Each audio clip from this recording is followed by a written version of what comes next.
పిచ్చుక వెదురు బొంగుల కూలర్. అడవిలో వెదురు బొంగళ్ళు కొడుతున్న పిచ్చుక దగ్గరికి కాకి వచ్చింది. ఏవే పిచ్చుక, ఈ వెదురు బొంగళ్ళేం చేసుకుంటావ్? నీకెందుకురా కాకి, నీ పన్ను చూసుకుంటే ఇద్దరికీ మంచిది. లేచినప్పటినుంచి తిరిగి పడుకునే వరకు నా పని నిన్ను చూసుకోవడం కదే. అయితే అక్కడెక్కడో నిలబడి చూసుకుంటూ ఉండ్రా. నేను చేస్తున్న పనికి ఎలాంటి ఇబ్బంది కలిగించకు. అంతే, వెళ్ళు, దూరంగా వెళ్ళు. కలిగించనులే కాని పిచ్చుక, ఈ వెదురు బొంగల్ని తీసుకెళ్ళి ఏం చేస్తావు? వెదురు బొంగుల బుట్టలో అల్లుతాను, వెదురు బొంగుల ఇల్లులు కడతాను, వెదురు బొంగుల మంచాలు చేస్తాను. ఇంకా ఇంకా చెప్పాలంటే. చెప్పు పిచ్చుక, నాకు కావాల్సింది నా పిచ్చుక ఏదో ఒక విధంగా నాతో మాట్లాడుతూ ఉండాలి.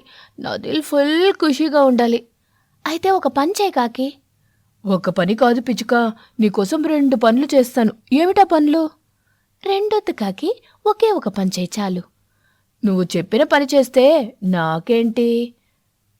నేను నిన్ను పెళ్లి చేసుకుంటాను అని పిచ్చుక సడన్గా చెప్పగానే కాకి సంబరపడుతూ, ఓ పంచభూతాల్లారా, మీరే సాక్ష్యం. పిచ్చుక నన్ను పెళ్లి చేసుకుంటానని చెప్పింది. నాకు చాలా సంతోషంగా ఉంది. పిచ్చుక చెప్పిన పని చేస్తే నన్ను పెళ్లి చేసుకుంటానని చెప్పింది. మీరు విన్నారు కదా అని కాకి అంటుంటే అది చూసిన పిచ్చుక తనలో తను, వీడి ఓవర్ యాక్షను అని అనుకుంటుంది. చెప్పు పిచ్చుక, నేనేం చెయ్యాలి? చెప్పిన పని ఖచ్చితంగా చెయ్యాలి. నువ్వు నన్ను పెళ్లి చేసుకుంటావు కదా మరి? నేను చెప్పిన పని చేస్తే ఖచ్చితంగా పెళ్లి చేసుకుంటాన్రా కాకి. అయితే చెప్పు పిచ్చుక, ఏం చెయ్యాలో ఎలా చేయాలో చెప్పు. చకచకా పనిని పూర్తి చేస్తాను, నిన్ను పెళ్లి చేసుకుంటాను. వెదురు బొంగుల కూలర్ తయారు చేయడంలో నాకు సహాయం చేయి, నేను ఖచ్చితంగా పెళ్లి చేసుకుంటాను. ఎంత మాట పిచ్చుక, సహాయమే కదా, ఖచ్చితంగా చేస్తాను. సరేరా కాకి, నేను వెదురు బొంగులను కొడుతుంటాను, నువ్వు వాటిని తీసుకెళ్లి నా ఇంట్లో పెడుతూ ఉండు. అయితే ఇక్కడ చిన్న చేంజ్ చేసుకుందాం పిచ్చుక. ఏమిటో ఆ చేంజ్? నేను వెదురు బొంగులను కొడుతుంటాను, నువ్వు వెదురు బొంగలు తీసుకెళ్లి నీ ఇంట్లో పెట్టుకో. ఎందుకలా? ఎందుకంటే నేను మగవాడిని, పైగా నీకు మొగుడుగా కాబోతున్నవాణ్ణి. నీతో ఇలా వెదురు బొంగలను కొట్టిస్తూ నేనలా వాటిని మోసుకెళ్ళి నీ ఇంట్లో పెట్టడం బాగాలేదు పిచ్చుక. అందుకే ఈ చిన్న చేంజ్. సరేరా కాకి, నీ చేంజ్ నేనెందుకు కాదంటాను చెప్పు. అలాగే కానివ్వు అని తన చేతిలో ఉన్న కత్తిని కాకి ఇచ్చింది. కాకి వెదురు బొంగలను కొట్టడం మొదలుపెట్టింది. పిచ్చుక కొట్టిన వెదురు బొంగులను మోసుకెళ్లి తన ఇంట్లో పెడుతూ ఉంటుంది. అటుగా వెళ్తున్న పావురం వెదురు బొంగులు కొడుతున్న కాకిని చూసి, ఈ కాకిగాడేమిటి వెదురు బొంగులను కొడుతున్నాడు, ఎక్కడ పనిలేనట్టుగా ఉంది అని అనుకుంటూ కాకి దగ్గరికొచ్చింది పావురం. కాకి పావురాన్ని చూసి, ఏంటే పావురమా ఇలా వచ్చావు? నా సంగతి పక్కన పెట్రా, నువ్వేట్రా కాకి, ఈ వెదురు బొంగులను ఎందుకు కొడుతున్నట్టో తెలుసుకోవచ్చా అని అడగగానే కాకి అయోమయంగా ముఖం పెట్టి తనలో తను, వామ్మో, పిచ్చుక కోసం కొడుతున్నానని చెప్తే ఇక్కడే నన్ను చంపినా చంపుతుంది. పిచ్చుక కోసమని కాకుండా ఏదో ఒక కారణం చెప్పాలి. ఏం కారణం చెప్పాలి అని అనుకుంటూ ఆలోచన చేస్తుండగా పావురం మళ్ళీ అడిగింది, చెప్పవేరా కాకి, ఈ వెదురు బొంగులను ఎందుకు కొడుతున్నట్టు? టైంపాస్ కోసం కొడుతున్నా పావురమా, ఏం పని చేయాలో అర్థం కావడం లేదు. తిన్నది అరగాలి కదా పావురమా, అందుకే కత్తి పట్టుకొని అడవి మొత్తం తిరుగుతుండగా వెదురు బొంగులను కనిపించాయి, ఇలా కొట్టడం మొదలు పెట్టాను అని చెబుతుండగా పిచ్చుకొచ్చింది. పిచ్చుకను చూసి పావురం విషయం మొత్తం అర్థం చేసుకుంది. ఓహో, నువ్వు ఈ వెదురు బొంగులు కొడుతుంది ఈ పిచ్చుక కోసమా? నేను చెప్పిన పని చేయలేదు కానీ ఈ పిచ్చుక చెప్పిన పని మాత్రం చేస్తున్నావా? అంటే నిన్ను ప్రేమిస్తున్న నాకంటే నువ్వు ప్రేమిస్తున్న ఈ పిచ్చుకే నీకు ఎక్కువ ఇష్టమని అర్థమైంది.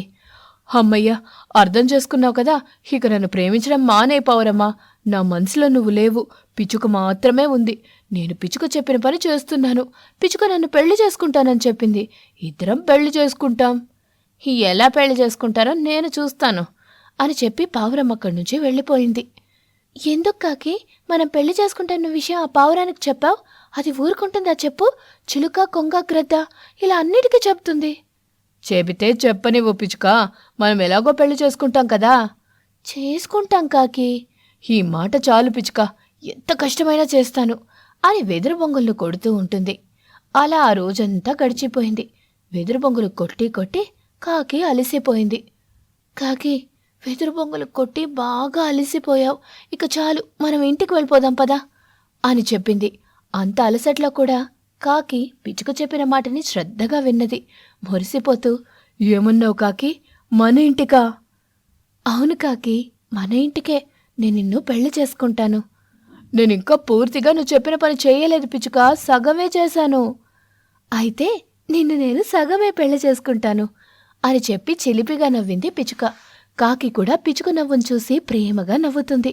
చీకటి పడుతుండగా రెండు పిచ్చుక ఇంటికి వచ్చాయి. అతి కష్టం మీద వెదురు బొంగుల కూలర్ రెడీ చేసుకున్నాయి. చల్లని గాలికి పిచ్చుక భోజనం తింటూ కాకి కూడా భోజనం తినిపిస్తూ ఉంటుంది. ఒక వారం రోజుల తర్వాత కాకి పిచ్చుక పెళ్లి చేసుకుంటాయి. వెదురు బొంగుల కూలర్ సహాయంతో చక్కగా కాపురం చేసుకుంటూ జీవిస్తుంటాయి.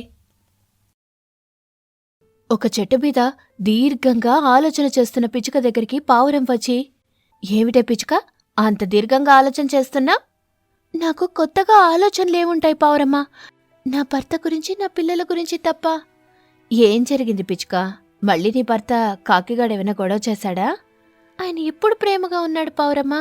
ఎప్పుడు చూడు ఏదో ఒకటి అంటూనే ఉంటాడు. చెడు అలవాట్లకి బాగా బానిసయ్యాడు. ఎప్పుడు చూడు ఏదో ఒకటి తింటూనే ఉంటాడు. నోట్లో నుంచి ఒంట్లో నుంచి మహా చెట్ట వాసన వస్తోంది. అది పిల్లలు భరించలేకపోతున్నారు. అందుకే కదా పిచ్చుక, ఆ కాకిగాడిని వేరొక ఇంట్లో ఒంటరిగా ఉంచా.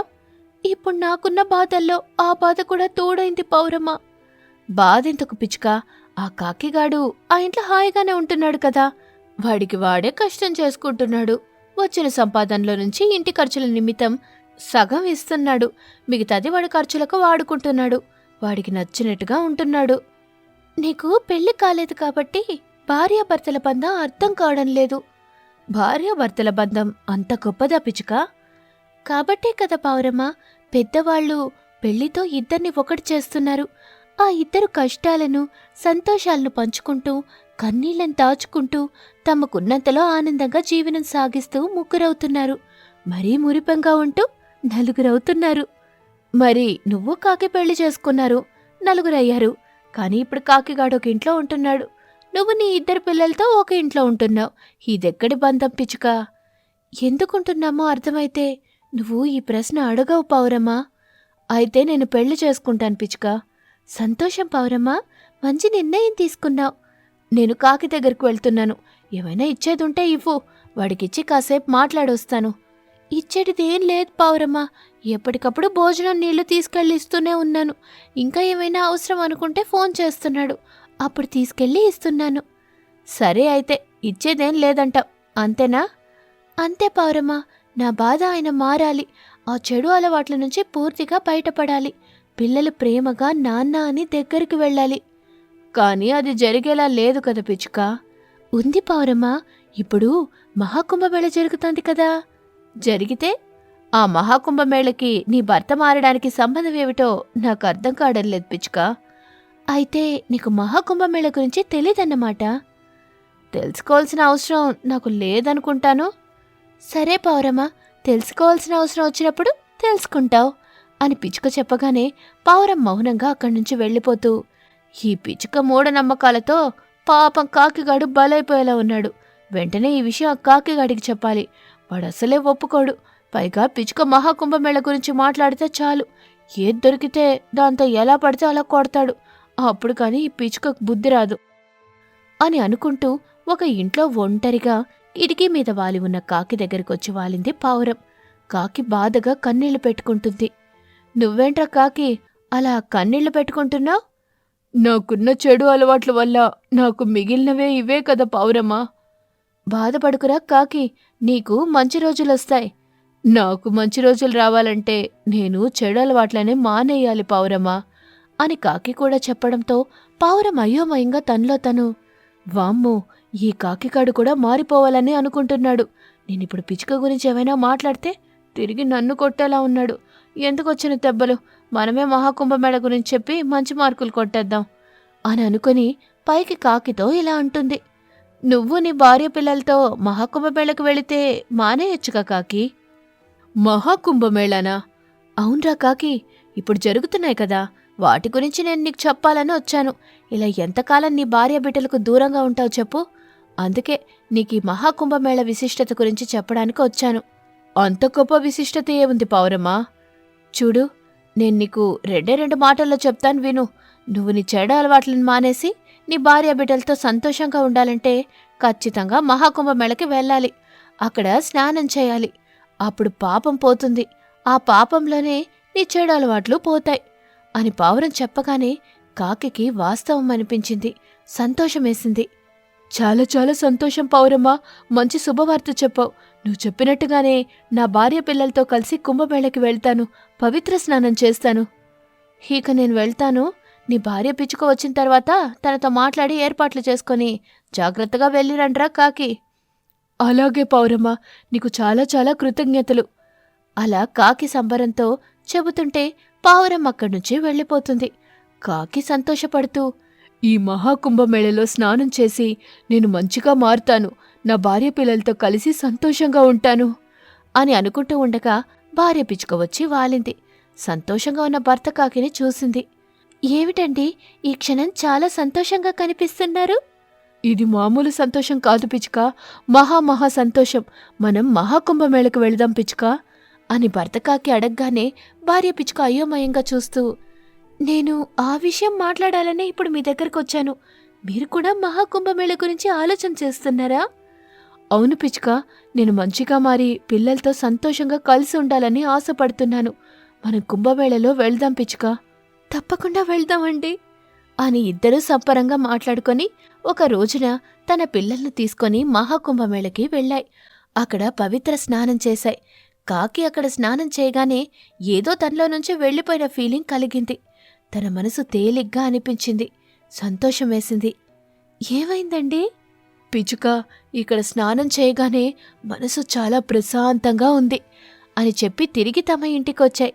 ఇక అప్పట్నుంచి కాకి ఎలాంటి చెడు అలవాట్లకు పోకుండా బుద్ధిగా పనిచేసుకుంటూ భార్య పిల్లల్ని చూసుకుంటూ ఆనందంగా జీవిస్తూ ఉంటుంది. రోజులాగే ఆ రోజు రాత్రి కూడా కాకి తన ఇంట్లో క్యాంప్ ఫైర్ వేసుకుంది. కాకపోతే నిన్న మొన్న ఉన్న సంతోషం ఈరోజు కాకి ముఖంలో లేదు. ఏదో తెలియని బాధ కనపడుతోంది. దిగులుగా ఉంది. అప్పుడు తన తండ్రి కాకి వచ్చాడు. ఏం బాబూ, దిగులుగా ఉన్నావు? దిగులా? నాకా? ఎందుకు నాన్న దిగులు? అమ్మా నువ్వు ఉండగా నాకెందుకు దిగులుగా ఉంటుంది చెప్పండి.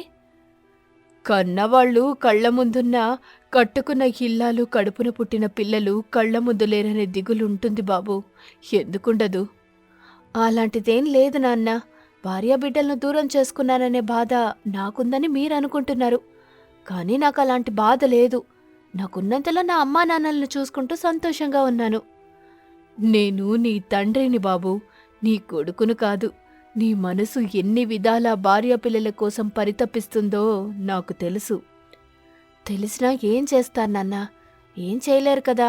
అమ్మని ఎదిరించి నన్ను నా భార్యాబిడ్డల దగ్గరికి పంపించగలరా? నేను పంపించేదేముంది బాబూ. నీకు నీ భార్యాపిల్లల్ని ఎప్పుడు చూడాలనిపిస్తే అప్పుడు వెళ్ళి చూసి రావచ్చు. ఆ తండ్రి ప్రేమని ఎవరూ అడ్డుకోరు, అందుకు అడ్డు చెప్పరు అని చెబుతుండగా తల్లి కాకొచ్చింది. అడ్డు చెప్పడానికి నేనున్నాను కదండి. ఇలా చూడు, కొడుకు కాపురంలో ఏ తల్లి కలగజేసుకోవడం అంత మంచిది కాదు. ఇద్దరు పిల్లలతో కోడలు పిచ్చుక వెళ్ళి తన పుట్టింట్లో ఉంటుందంటే అందుకు కారణం నువ్వు కదూ. ఇది మరీ బాగుంది. కోడలి పిచ్చుకను నేనేమన్నాను? పొగరుతో పిల్లల్ని తీసుకొని పుట్టింటికి వెళ్ళింది. ఆ పుట్టింటి వాళ్ళు ఎన్నాళ్లు పోషిస్తారో నేను చూస్తాను. అంటే ఏమిటి నీ ఉద్దేశం? కొడుకు కోడలు పూర్తిగా విడిపోవాలని చూస్తున్నావా? తప్పే ఉంది. నా కొడుకు మాట అదేలాగో వినడం లేదు. పుట్టింటికొద్దని ఎంత చెప్పినా వినకుండా పిల్లల్ని తీసుకొని పుట్టింటికి పోయింది. మరి ఫోన్ చేసి ఒక్కసారైనా మాట్లాడిందా? లేదు. ఇక దానికి నా కొడుకు మీద ప్రేమ ఉందని నేనెలా అనుకుంటాను చెప్పండి? భార్య ప్రేమ భర్తకి తెలుస్తుంది. భర్త ప్రేమ భార్యకు అర్థమవుతుంది. మధ్యలో వచ్చే అత్తలకు అర్థం కాదు. అర్థం చేసుకునే మనసు అత్తలకుండదు. నా కాపురం గురించి మీరెందుకు గొడవ పడతారు చెప్పండి? నాన్న, నాకు నిజంగానే భార్య పిచ్చుకను, చిన్నారి కూతురు పిచ్చుకను, చిన్నాడు కాకిని చూడాలనుంది. కానీ ఏం చెయ్యని చెప్పు. ఇప్పుడు నేను చూడ్డానికి వెళితే? వెళ్ళు బాబూ, తప్పులేదు. కోడలి పిచ్చుక అడిగినా వేరే కాపురం గురించి ఆలోచించు. మా గురించి ఆలోచన చేయకు. ఇలా కాళ్ళు చేతులు బాగున్నప్పుడు ఇలాగే ఉంటాం. పని చేయనప్పుడు నీ దగ్గరికి వస్తాం. అప్పుడు ఎలాగో నువ్వు కోడలే చూడాలి, సేవలు చెయ్యాలి. వేరే కాపురం గురించి నేనొప్పుకోను అని అనగానే తండ్రి కాకి తల్లి కాకి చెంప మీద గట్టిగా కొట్టాడు. తల్లి కాకి ఏడుస్తూ, ఎందుకు ఇంతలా కొట్టారు? కొడితే నువ్వు చేసిన నా తల్లిదండ్రులకు చేసిన ఘనకార్యం గుర్తొస్తుందని, మా అమ్మా నాన్నని కాదని నీకోసం కొడుకు కోసం నేనొచ్చిన విషయం గుర్తుకొస్తుందని అని చెప్పగానే తల్లి కాకి మౌనంగా ఉంటుంది. అది చూసి కొడుకు కాకి, అప్పుడు నానమ్మ తాతయ్యలకు నాన్నని నిన్ను దూరం చేశావు, ఇప్పుడు నన్ను నా భార్య పిల్లలకు దూరం చేయాలని చూస్తున్నావు. అసలు నువ్వు తల్లివేనా? బాబు, మీ అమ్మతో మాట్లాడుతూ టైం వేస్ట్ చేయకు. ఇప్పుడు నువ్వు మీ అత్తగారింటికి వెళ్ళు. కోడల్ని పిల్లల్ని తీసుకొనిరా. వెళ్ళు బాబు. ఈ అర్ధరాత్రి వద్దులే నాన్న, ఉదయాన్నే వెళ్తాను. అలా అనొద్దు బాబు. చేసిన తప్పును సరిదిద్దుకోవడానికి రాత్రి పగలని ఆలోచన చేయకూడదు. మీ అత్తగారింటికి వెళ్ళి కోడల్ని పిల్లల్ని తీసుకురా. మా గురించి నువ్వు ఎలాంటి ఆలోచన చెయ్యొద్దు బాబు. నీ భార్య ఏం కోరినా నువ్వు ఒప్పుకో. అది తీర్చే ప్రయత్నం చేయి. సంతోషంగా ఉండు. వెళ్ళు బాబు, మీ అత్తగారింటికి వెళ్ళు. వాడికి వెళ్ళడం ఇష్టం లేకుంటే మీరెందుకు అంతలా వెళ్ళమని ఇబ్బంది పెడుతున్నారో నాకేమీ అర్థం కావడం లేదు. భార్యగా తల్లిగా నువ్వు మాట్లాడే అవకాశం కోల్పోయావు. నువ్వు వెళ్ళు బాబు, మా గురించి ఏమాత్రం ఆలోచన చేయకు అని చెప్పగానే కొడుకు కాకి క్షణం కూడా ఆలోచించకుండా అంత చలిలో ఇంట్లో నుంచి బయలుదేరి సన్నగా పడుతున్న మంచులో వణుకుతూ అత్తగారింటికి వచ్చాడు. అత్తామామలైన పిచ్చుక దంపతులు అల్లుడు కాకిని ప్రేమగా ఇంట్లోకి పిలిచారు. గుడ్డుకూరతో భోజనం పెట్టారు. చిన్నారి కూతురు పిచ్చుక, చిన్నోడు కాకి తమ కోసం వచ్చిన తండ్రి కాకిని చూసి సంతోషపడ్డాయి. భార్య పిచ్చుక కూడా ఆనందపడుతూ, నాకు తెలుసండి మా కోసం మీరు వస్తారని. రాకుండా ఎలా ఉండగలను పిచ్చుక? 10 ఏళ్ల కాపురం, 2 పిల్లలు, ఎన్నో గొడవలు, మరెన్నో అలకలు, ఇంకెన్నో బతిమాలింపులు, ఇవన్నీ నా కళ్ల ముందు కదులుతుంటే నేనక్కడ ప్రశాంతంగా పడుకున్నది లేదు తెలుసా? నేను మాత్రం ఇక్కడ దుప్పటి కప్పుకొని హాయిగా పడుకున్నానా? లేదు. నేను లేకుంటే నువ్వు ప్రశాంతంగా పడుకుంటావని నేనెలా అనుకుంటాను పిచ్చుక? నా భార్య గురించి నాకు తెలీదా చెప్పు? మనం రేపు మన ఇంటికి వెళ్దాం పిచ్చుక. మన ఇల్లా? మనకిల్లెక్కడుంది? అదేమిటి పిచ్చుక అలా అంటావు? ఇంతకాలం మనం కాపురం చేసిన ఇల్లు, అమ్మా నాన్నలున్న ఇల్లు, ఆ ఇల్లు మాత్రం మన ఇల్లు కాదా? మన్నించండి, నేను మాత్రం ఆ ఇంటికి రాను. మనం మరొక ఇల్లును కట్టుకొని ఆ ఇంట్లో ఉందాం. ఇప్పటికిప్పుడు కొత్త ఇల్లంటే ఎలా పిచ్చుక? నువ్వే ఆలోచించు. అసలే ఇది చలికాలం, పైగా మన దగ్గర అంత డబ్బు కూడా లేదు. ఇల్లు కట్టడం అంటే మామూలు విషయం కాదు కదా. పెద్దగా ఖర్చు లేని ఇంటి గురించి చెబుతాను, అప్పుడు ఆ ఇంటిని కట్టుకోవడానికి ఒప్పుకుంటారా? ఏమిటా ఇల్లు? ఎలాగో కర్రలు దొరుకుతాయి, ఎండిన గడ్డి పొలం దగ్గరుంది, చేసిన పిడకలు ఉన్నాయి. నువ్వేం చెబుతున్నావో నాకు అర్థమైంది పిచ్చుక. ఈ చలికాలంలో పిడకలు ఇంటిని కట్టుకుందామని అంటున్నావు, అంతే కదా? అవునండి. సరే పిచ్చుక, మనం రేపు పొలం దగ్గరికి వెళ్ళిపోయి అక్కడే పిడకలిల్లు కట్టుకుందాం, సంతోషంగా ఉందాం అని భర్త కాకి చెప్పడంతో భార్య పిచ్చుక చాలా సంతోషపడింది. అలా ఆ భార్యాభర్తలు సరదాగా కబుర్లు చెప్పుకుంటూ ఆ రాత్రి ఎప్పుడో పడుకున్నారు. మరుసటి రోజున అత్తగారింట్లో భోజనం చేసి తన భార్య పిల్లల్ని తీసుకుని పొలం దగ్గరికొచ్చాడు కాకి. 2-3 గంటలు కాకి పిచ్చుకలు కష్టపడి పిడుకల ఇల్లు కట్టుకున్నారు. ఆనందంగా జీవించడం మొదలుపెట్టారు. ఓ రోజు రాత్రి దట్టంగా మంచు పడుతూ ఉండగా పక్కపక్క ఇళ్లల్లో ఉన్న కాకి పిచ్చుక ఒకదానినొకటి చూసుకుంటూ ఉంటాయి. ముచ్చటగా 3 సార్లు అవకాశం ఇచ్చావు, అందుకే కదా 3 పూటలు ఏడిపించావు. నేను ఏడిపించేదే నీకు కనబడుతోంది కాని ఆ తర్వాత నేనెంతలా నిన్ను బతిమాలుకుంటున్నానో అర్థం చేసుకోలేకపోయావు. అర్థం చేసుకున్నాను కాబట్టే 3 అవకాశాలిచ్చాను. నవ్వుతూ 4గోసారి కూడా అవకాశం ఇవ్వాల్సింది పిచ్చుక. ఎందుకు? నవ్వులు పాలవడానికా? నాలో మార్పు వచ్చేది కావచ్చు. రాదని అర్థం చేసుకున్నాక 9 సార్లు అవకాశం ఇచ్చినా వ్యర్థమే కదా. నా నుంచి విడిపోయాక బాగా మాటలు నేర్చుకున్నావు పిచ్చుక. నువ్వింతలా మాట్లాడ్డానికి కారణం ఆ పావురమే కదా? ఎవరూ కారణం కాదు, నీ చేతుల్లో నాశనమైన నా జీవితం నాకు నేర్పించింది. ఆ కొంగ కాపురం చూసావా? మనకంటే దారుణంగా ఉంటోంది. దాని భర్త నాకంటే మూర్ఖుడు. ఎంత కొట్టినా భార్య కొంగ ఓచుకుంటుంది కానీ ఎదురు మాట్లాడడం లేదు, విడిపోలేదు. ఆ భర్త కొంగ నీలాగా డబ్బు కోసం పిల్లలను గ్రద్దకమ్మడం లేదు, పని చేస్తున్నాడు, తాగుతున్నాడు, పైసలు తక్కువగా తెస్తున్నాడు. ఆ డబ్బులతో భార్య కొంగ పిల్లలను ఎలా పోషిస్తుంది? అందుకే ఆ గొడవ. అది నీకు అర్థం కాదు. అర్థమైతే ఇలా మాట్లాడవు. అయినా ఆ కొంగ దంపతుల గురించి నీకెందుకు? ఇరుగు పొరుగు పక్షులం కదా, ఆ మాత్రం మాట్లాడుకుంటే తప్పులేదు. నీతో మాట్లాడుకుంటూ ఉంటే అది గొడవ వరకు వెళ్తుంది. గొడవ వరకు ఎందుకు పోతాం చెప్పు పిచ్చుక. అయినా ఇప్పుడు మనం భార్యాభర్తలం కాదు, పక్కపక్క ఇళ్లల్లో ఉండే పరాయి పక్షులం. నీ పని నీది, నా పని నాది. హలో అంటే హలో, చలో అంటే చలో, అంతే. అంతేనా? బొమ్మరిల్లు డైలాగులొద్దు. బాగా మంచు పడుతోంది, చలిగా ఉంది. నేను వెళ్ళి పడుకుంటాను. తోడుగా నేను కూడా వస్తాను పిచ్చుక. ఒంటరిగా పడుకోలేకపోతున్నాను. నేను మాత్రం ప్రశాంతంగా పడుకుంటున్నాను. అబద్ధాలు చెప్పకు పిచ్చుక. అబద్ధమని నువ్వనుకుంటే నేనేం చేయను. మంచి మనసున్న పిచ్చుకను చేసుకుంటావో, పావురాన్ని చేసుకుంటావో, చిలుకను చేసుకుంటావో నీ ఇష్టం. పెళ్లి చేసుకో, తనతో చక్కగా ఉండు. నన్ను బాధ పెట్టినట్టుగా తనని కూడా బాధ పెట్టకు. నేను ఎవ్వర్నీ పెళ్లి చేసుకోను. నాకు నువ్వు కావాలి పిచ్చుక. నన్ను నీలాగా ఎవరొచ్చినా అర్థం చేసుకోలేరు అని కాకి అంటుంటే పిచ్చుక తలుపు వేసుకొని పడుకుంటుంది. నిన్ను ఎలా ఒప్పించాలో నాకు బాగా తెలుసు పిచ్చుక.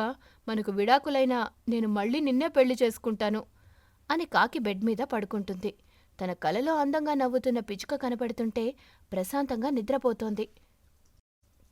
మరుసటి రోజున పావురం దగ్గరికొచ్చింది కాకి. ఏంట్రా కాకి, దారి తప్పి నా ఇంటికొచ్చా? దారి తప్పి కాదు పావురమ్మా, దారి తెలుసుకొని మరీ వచ్చాను. నాతో అంత అవసరం ఏమొచ్చిందిరా? నాకు పిచ్చుకకి మళ్ళీ పెళ్లి చేయి అని కాకి చెప్పగానే పావురానికి కోపం వచ్చింది. కాని దిగమింగింది. ఏ ముఖం పెట్టుకొని మళ్ళీ నీకు పిచ్చుకకి పెళ్లి చేయమని అడగడానికి వచ్చావురా కాకి? నా నల్ల ముఖమే పెట్టుకొనొచ్చాను పావురమ్మా. అదే నల్ల ముఖం పెట్టుకొనొచ్చే దారిలోనే వెళ్ళిపోరా. అది కాదు పావురమ్మా. చూడు కాకి, ఒకసారి పిచ్చుకని పెళ్లి చేసుకుని చిత్రహింసలు పెట్టావు. అవి మామూలు హింసలు కాదురా. నువ్వు చేసిన గాయాలు పిచ్చుక ఒంటికి తగిలినవి కాదు, మనసుకు తగిలినవి. దాని మనసు 3 ముక్కలైంది. వెళ్ళు. నన్నెంతలా బతిమాలినా నేను నీకు పిచ్చుకకి మళ్ళీ పెళ్లి చేయలేను. అన్నీ తెలిసి నువ్వే అలా అంటే ఎలా చెప్పు? అన్నీ తెలుసు కాబట్టే అన్ని విషయాల గురించి మాట్లాడుతున్నాను. అయినా పిచ్చుకకి విడాకులిచ్చావు కదరా, మళ్ళీ పిచ్చుకనే పెళ్లి చేసుకోవడమేంటి? విడాకులిచ్చినంత మాత్రాన పిచ్చుకను మళ్ళీ పెళ్లి చేసుకోవద్దని ఎవరూ చెప్పలేదు. ఎక్కడా అలాంటి తీర్మానం చేయలేదు కదా పావురమ్మా. ఈ వాదనంతా ఎందుకురా కాకి? నేను నీకు పిచ్చుకకి మళ్ళీ పెళ్లి చేయలేను. ఇక్కడ్నుంచి వెళ్ళిపో అని పావురం చెబుతుండగా చిలుక వచ్చింది. కాకిని చూసి, అరే మన కాకి, ఎరా కాకి, ఎలా ఉన్నావు? బాగున్నాను చిలుక, నువ్వెలా ఉన్నావు? నేను నీలా పెళ్లి చేసుకుని విడాకులు ఇవ్వలేదు కదా, బాగలేకపోవడానికి. పనిమంతుడైన మగ చిలుకను చూసి పెళ్లి చేసుకున్నాను. చక్కగా కాపురం చేసుకుంటున్నాను. నువ్వు చేసినట్టుగా నా భర్త చిలుక చెయ్యడు. భార్యాభర్తల బంధం గురించి ఆ కాకిగాడికి తెలిసినా అర్థమైనా పిచ్చుకకి విడాకులిచ్చేవాడు కాదు. మళ్ళీ ఇప్పుడు పిచ్చుకనే పెళ్లి చేసుకుంటానని అడగడానికి వచ్చేవాడు కాదు. ఏమిటి, విడాకులిచ్చిన పిచ్చుకనే మళ్ళీ పెళ్లి చేసుకుంటావా?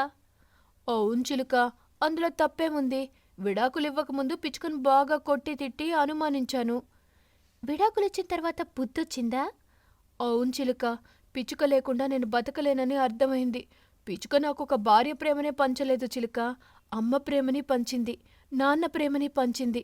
అనుబంధాల విలువలను అర్థమయ్యేలా చేసింది అని కాకి చెబుతుంటే కాకి గొంతులోని మాటల్లోని నిజాయితీని చిలుకా పావురం అర్థం చేసుకున్నాయి. నేనింటికి వెళ్ళగానే పిచ్చుక కనబడేది. మనసుకి ఎంతో హాయిగా ఉండేది. నా కోసం నా భార్య ఇంటి దగ్గర ఎదురు చూస్తుందనే ఫీలింగ్ ఉంటుంది చూడండి, అది మామూలుగా ఉండదు. ఏం చేసినా ఆ ఫీలింగ్ రాదు. కోపమొచ్చినా, ప్రేమొచ్చినా నేను చూపించేది నా పిచ్చుక మీదనే కదా చిలుక. నీ బాధను నేను అర్థం చేసుకుంటాను కాకి, కానీ దెబ్బతిన్న పిచ్చుక ఎలా అర్థం చేసుకుంటుంది చెప్పు? అందుకే కదా మీరర్థం చేసుకొని నా పిచ్చుకకు కూడా అర్థమయ్యేలా చెబుతారని ఇంతలా మిమ్మల్ని వేడుకుంటున్నాను అని కన్నీళ్లు పెట్టుకుంటున్న కాకికి తెలీదు పావురం ఇంట్లోనే పిచ్చుక ఉందని. కాకికి కనపడకుండా కాకి చెబుతున్న మాటలు వింటుందని, కాకి మాటలకు పిచ్చుక కూడా కన్నీళ్లు పెట్టుకుంటుందని. ఇప్పుడు నేను ఇంటికెళ్ళేసరికి ఇల్లంతా చీకటి, చెల్లాచెదురైన సామాన్లు, ప్రశాంతత లేదు. ఇంట్లో ఏదో దురదృష్టం తిష్టవేసి కూర్చున్నట్టుగా ఉంది. అప్పుడే నాకు అర్థమైంది నా భార్య పిచ్చుక విలువ ఏంటో. నాకు నా పిచ్చుక కావాలి. అందుకే మీరందరూ పెద్ద మనసు చేసుకొని నా పిచ్చుకతో మళ్ళీ పెళ్లి చేయండి. ఇక నుంచి పిచ్చుకను ప్రేమగా చూసుకుంటాను. మళ్ళీ పెళ్ళనేది పిచ్చుక చేతిలో ఉందిరా కాకి. పిచ్చుకతో మాట్లాడిన తర్వాత నిర్ణయం తీసుకుంటాం. ఇక వెళ్ళు. అప్పటి వరకు బుద్ధిగా పని చేసుకుంటూ ఇంటిని చక్కబెట్టుకుంటూ ఉండు అని చెప్పగానే కాకి అక్కడి నుంచి వెళ్ళిపోతుంది. కాని కాకికి తెలీదు కాకి పిచ్చుక ఇక మీదట ఎప్పుడు కలవని రెండు సమాంతర రేఖలని.